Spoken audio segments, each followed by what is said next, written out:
Саламатсыздарбы, урматтуу кыргыз журтум. Мына өзүңүздөр күбө болуп атасыздар азыр.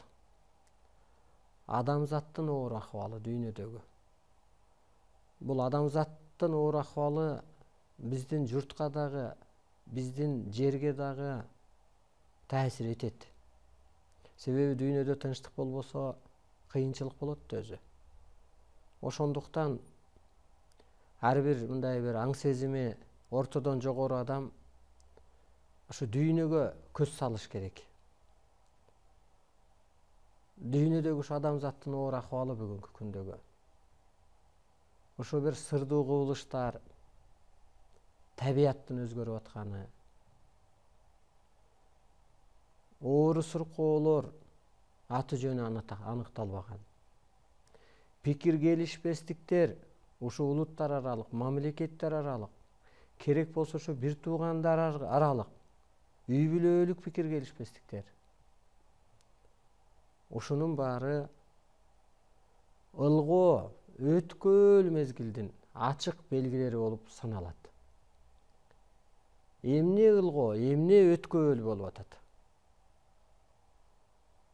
Мындайча айтканда, Кудайдын аалам күчтөрүнүн, инопланетан периштелердин ишараты болуп атат деп түшүнсөк болот. Анан булар жөн эле Кудай же аалам күчтөрү, аалам жөн эле согуш чыгарып аткан жок. Биринчиден, ушу кыргыз элинин жан дүйнөсү ааламга жарактуу, жөнөкөй, касиеттүү, ак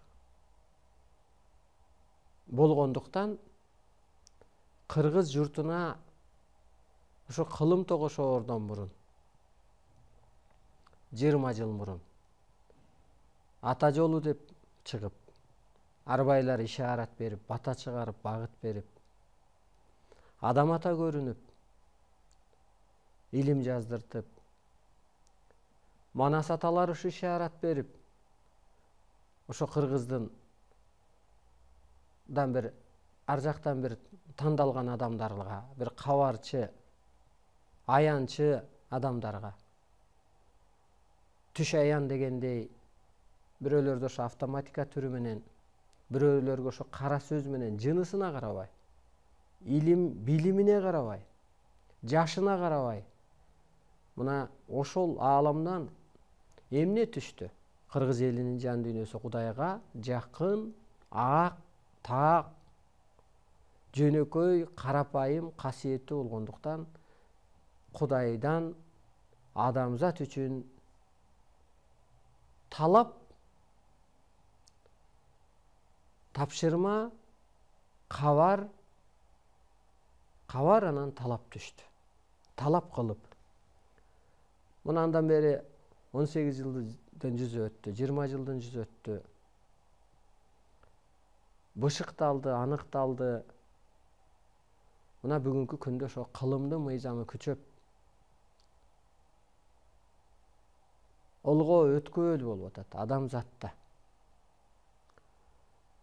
Демек, кыргыз элине жан дүйнөсү же болбосо ошол касиети, кайтпастыгы, калыстыгы, тегиздиги, теңдиги Кудайга жакын болгондуктан кабар эле берген жок, аткаруучулук орунду берди. Баягы должность берди дегендей. Азыр эми Кудайдын талабы эмне болуп атат бүгүнкү күндө? Сыйынуунун ордуна сырдаш, сыйкыр касиетти иштет болуп атат.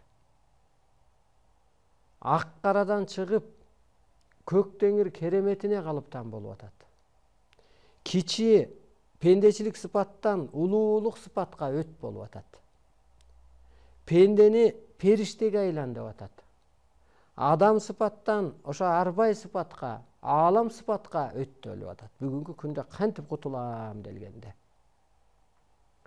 Анан ушу доор талабын билбеген,